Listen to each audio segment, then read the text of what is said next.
Hello everyone, welcome to another episode of the Dev Method.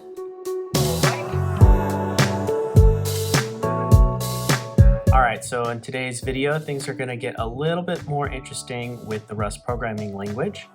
We're going to be making a short little guessing game as described in the Rust programming book. This way, it'll introduce you to a lot of different concepts all at once, but these will be reoccurring, so you'll have time to go in depth with them later. And then you can also go back in the book and reread this section if you want to get more acquainted with what we talked about today. So the first thing we're going to do is we're going to set up our project. And as you might have seen from the previous video, that's cargo. So I'm going to use cargo on the command line, new, and I'll call this guessing_game. All right, and so then I go into that directory. Then I'm going to reload VS Code with those files. So we got a lot of the same stuff that we had from before. One of the things we're going to go back into a little bit later is this cargo.toml file. So we'll come back here and use this. And then we're mainly going to stick inside of the main.rs file. And so you'll see here that we actually have our main function declared and used. So I'm actually just going to leave this here for now, but let's just remember for a moment that we can run this by doing cargo run. So it'll build the application and then run it, which prints out hello world. So pretty easy. Now, what we want to do after this is to get, we want to process some sort of guess. And to do this, instead of just running cargo run on the command line, we're going to want to also take in some input from the user. So there's a couple of things we need. One thing to note is that to use some of the println or some of these other constructs in the Rust programming language, we already have what's called a prelude. So these are all the things that you get right away without providing any more things that you want to use in the scope. So if we use something else, it wasn't included in the prelude. So in this case, we're going to be using something from the standard library. So std : and IO for input output. So for our guess, we're going to capture it and we need to store it in some sort of variable. So to do this, what we're going to do is we're actually going to do let mute guess equals string : new. And then IO, since that's what we brought into scope, : and then standard in, or stdin, so it's short for standard input. And we'll do dot read line. So this part here, I'm going to split it out into multiple lines just so it's easier to read. There we go. So far what we have is we declared a variable using this let, and we have a guess. We created a brand new string, and now we're reading from standard input on the command line. So this let construct here, this is how you declare variables. So if I did let apples, for example, 8, that means we're taking a new variable called apples and we're storing the value 8 into that. The same thing goes for mute, let's say oranges, and it's 100. And that what that allows us to do is not only store the value 100 into oranges, but then we can then change what oranges actually holds. So now it can hold 22 instead. It's really the only difference between the two. So this one's immutable, meaning we can't change it after we declare it. And then we have mutable. And if you want to write in these comments, these are comments I put at the end of the line, but they can also go above or below.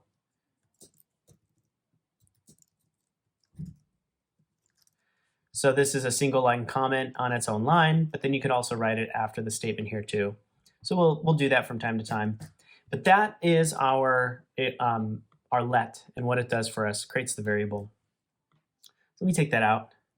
It's just so you guys can see that that's what we're doing with guess. And we're creating it as mutable because we're going to actually allow standard input to read from what this is. We're going to have to change it. So we'll just leave it there for now. The other thing I want to point out here too is that string is actually a struct, which we talk about later. And we do : new. So that means the new is an associated method on string. And this is a common convention you'll see in a bunch of things from the standard library, and you'll probably see in other people's code too, is that it just creates a new instance of string. So right now it's just an empty string, or just nothing that we don't know what it is because we haven't captured the value yet from the standard input. So we could put these things on multiple lines. It makes it a little bit easier to read. Now, there's actually something that gets returned by this, and it's known as a result. And a result is a generic way of saying if something's okay or if it had an error. So for right now, we're just leaving it like this. We'll see an example of how to enhance that later in the video. So one thing I want to try with you here is what would happen if we tried to build without expect. Just want you to see what happens. So let's just do cargo build. So notice here we have a really nice printout of our issue. And so what it's saying is that it's an unused result. And that's what's being returned by readline. And there's even a note here too about unused result. So the result is the type of what it's called. It may be an error or may not be an error. And so that's what it's warning us against. So for right now, we're going to put what we had back in there. And we're just going to leave it like that for now. Let me run it one more time. Okay, cool. Everything's good. Compiler is satisfied. All right, so the next thing we're going to do is we're going to use our print ln or print line. We're going to say the guess is, and then we're going to give it the guess to print out for us. So yeah, this mute here, this is a reference, and it's a mutable reference because we want to mutate what this value is and then print it out later. So that's totally valid for what we're doing here. So let's just see if we did this, what would happen. What we're expecting is that whatever we put in for the value of guess is going to be printed after this part in place of these wing braces in here.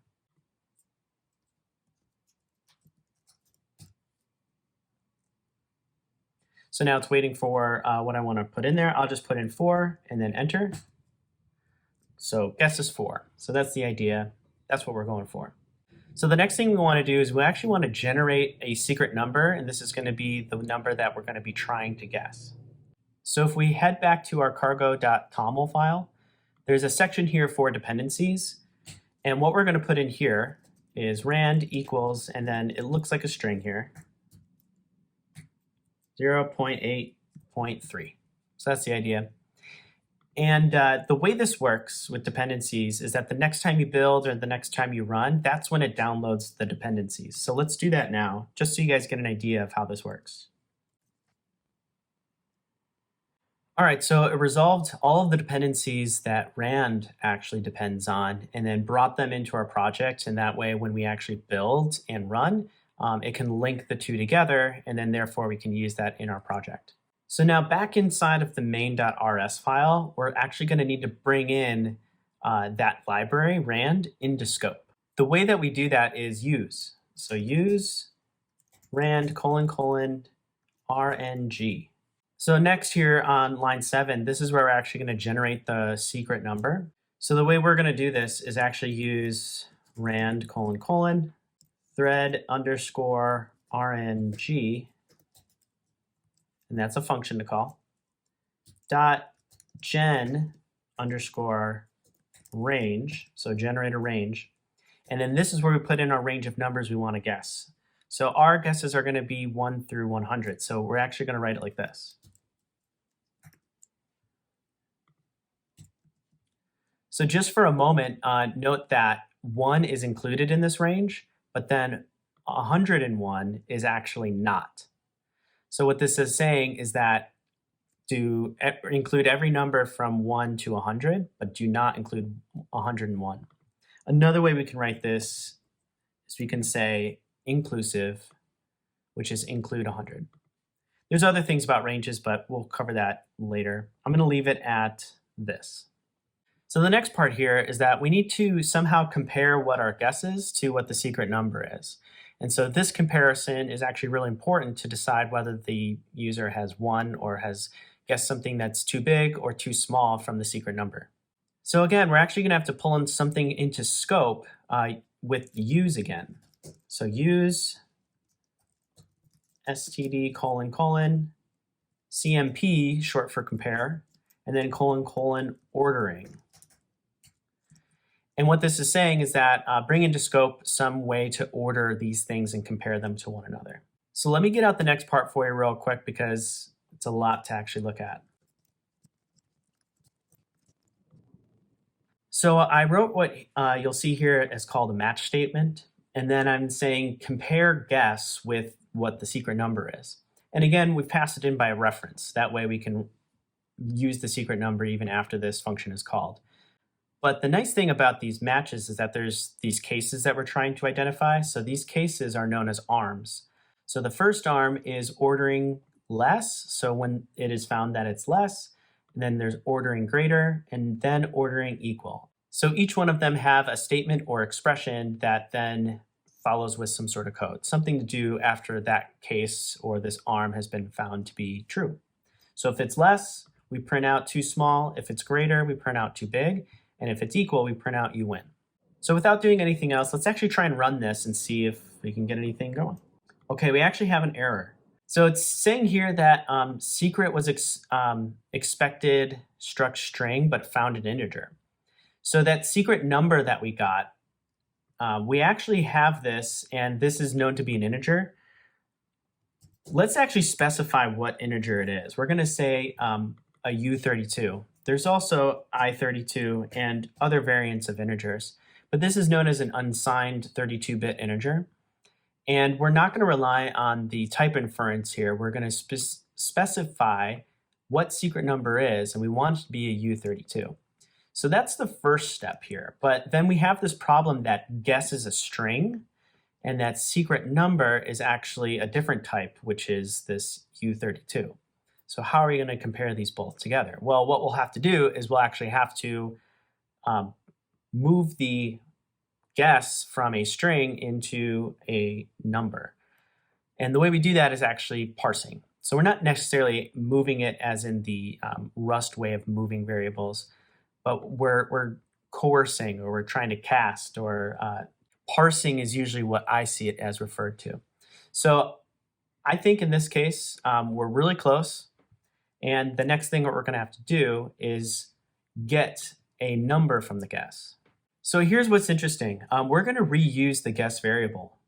Notice it is up here as a let mutable. We're going to do another one, guess. And what this will do is it'll shadow what guess was first declared as, and then that way we will never get a string again. And then we're going to want to make it into some sort of integer here. So we're going to say guess, and this is the guess, this is the string that we had from before. And we're going to say dot trim. That's the first part. So dot trim, it takes that string, and if there's any white space like returns or spaces or something like that before or in the beginning of the string or at the end of the string, it's going to take those out. Now we're going to do parse. And how do we know which parse type that we want? That's right here, U32. So that's the way we're going to do it here. The last part here is expect. So we'll do dot expect. And we do please type a number. So if something goes wrong and we can't get a number out of this, we're going to say please type a number. And right now, if that does happen, that'll be the end of our program. We can't run anymore. So let's try running the code with what we have here, and let's see how it turns out. All right, so it's waiting for our input. I'll put in 6. All right, 6 was too small. That's pretty cool. So let's add something real quick. Let's add in what the secret number is, just so we know what it is, just to start. Again, we put in those wing braces there, and secret number. All right, so we type in our input. We'll say 9. So the guess was 9, but the secret number was 84. So again, too small. All right, so to improve our program, we're gonna let the user have multiple guesses. So the way we're gonna do that is we're actually gonna use a loop. So we're gonna restructure the program just a little bit. All right, so right before we capture standard input, I'm gonna just do a print line here of enter your guess. And from there, when we get our guess, that is gonna be the thing that we wanna do over and over. So we're gonna actually put in here the loop. And I'm going to put everything that was down below into the loop. So just to see it all put together, we have this loop here. So this will keep repeating indefinitely unless there's some sort of error or something else breaks out of the loop. And it'll go to the end block here. So the way we want to get out of this loop is when somebody wins. And if we take a look down, we scan down to line, what I have here is 21. We're going to replace this with not just the println. We're going to replace this. So we'll do that, say that they won, but then we're going to do a break. So break's special in this loop because it is the only way to get out. So after we walk through the logic of this, line 11, all the way to the match, we compare the match. If we're less, what it's going to do is it's going to exit the match, and then it's going to get to the end block of the loop. Since it's just loop, we go right back to the top and we do this again. So then it'll say, well, here, put this in there. There we go. Please enter your guess or enter your guess. Now, the last way that we're going to actually improve this program is we're going to handle invalid input. So let's just take a look at what that might look like. So here on line 16, I wrote this trimming or this parsing a little bit differently than before. And we're going to use the match again. And this time, since it returns a result, this is something that we will see often in the standard library. We're going to get that guess, we're going to trim it, then we're going to parse it. But if the parsing goes wrong, we have an error here. So we could print out something like, oh, you didn't type in a number, please try again. But for the sake of simplicity, we're going to just start right back here at the top of the loop. And that's what continue does. So if we hit an error, then we're going to go back to the beginning of the loop. Notice this number. If it's okay, if we actually have a number, it's going to say return this number into guess on line 16 there. So that's when we get guess and everything's good, and we can proceed to the next line in the loop on line 20 and do the comparison just like before. If we do get an error, we're not necessarily trying to see what kind of error, so we're not matching other errors or trying to print something out saying that an error happened. We're just being simple and going right back up to the top of the loop. So let's give it a try. And what I'm going to do is we're going to take out printing out what the secret number is, since we know that that's working. And we're just going to go with what we have here. All right, so let's start the program with cargo run. All right, enter your guess. I'm going to say 77. Too small. Okay, so we have one more thing that we want to optimize here, something I just noticed. On line 14, secret number is always being regenerated. I want it to be the same so that when we do multiple guesses, that secret number is not a moving target.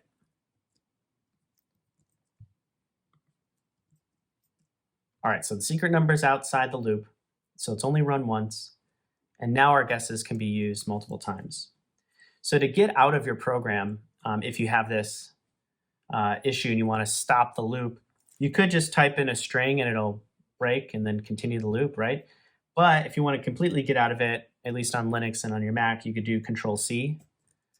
That just exits out of there. All right, so the next part here is let's run with the change. All right, enter your guess. I'm going to say 77 again. It's too big. Okay, so let's go 50. Oh, enter your guess. 55, 33. All right, I found another bug in our program. This guess keeps getting mutated. We want to recreate the new guess every single time. So let's try that. All right, so I'll start with 66. Guess is too big, enter your guess. Let's do 33. Guess is 33 too big. Okay, so 10. Guess is 10 too big. Nope, too small. Okay, 20. Too big, so it's between 10 and 20. So let's go 15. Too big, okay, so it's between 10 and 15. Let's do 13. Ah, it was 13. Very cool. So it worked. So hopefully you found value in being exposed to all these different parts of the Rust language fairly quickly. And it's a quick program that we wrote together. So this is also in the book. You guys can go back and read more extensively on each of these parts or just review. You'll find this part in chapter 2 of the Rust programming book. So follow along there if you want to see what was written. All right, if you have any questions, just leave them in the comments below. I'll do my best to answer them. And I'll see you in the next video. Have a good one.